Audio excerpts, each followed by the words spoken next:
হুন্ডির মাধ্যমে অর্থ পাচার বন্ধ, বিদেশি এয়ারলাইন্সগুলোকে শৃঙ্খলার মধ্যে আনা, দেশি কর্মসংস্থানের স্বার্থ রক্ষা ও এয়ারলাইন্সগুলোর গুণগত যাত্রী সেবা নিশ্চিত করার লক্ষ্যে বিদেশি এয়ারলাইন্সের জেনারেল সেলস এজেন্ট বা জিএসএ নিয়োগ আইন অপরিবর্তিত রাখার দাবিতে মানববন্ধন করেছে এয়ারলাইন্স জিএসএতে নিয়োজিত কর্মকর্তা কর্মচারীরা।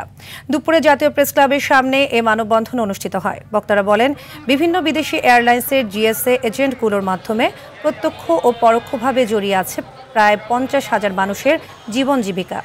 বিদেশি এয়ারলাইন্সগুলোর স্বার্থে জিএসএ নিয়োগ আইন বাতিল করা হলে কর্মসংস্থান হারাবে দেশের মানুষ। পাশাপাশি বিদেশি এয়ারলাইন্স সমূহকে বাংলাদেশের বিদ্যমান আইনি কাঠামোয় এনে জবাবদিহিতা নিশ্চিতে সরকার ব্যর্থ হবে ও গ্রাহক হয়রানি বাড়বে।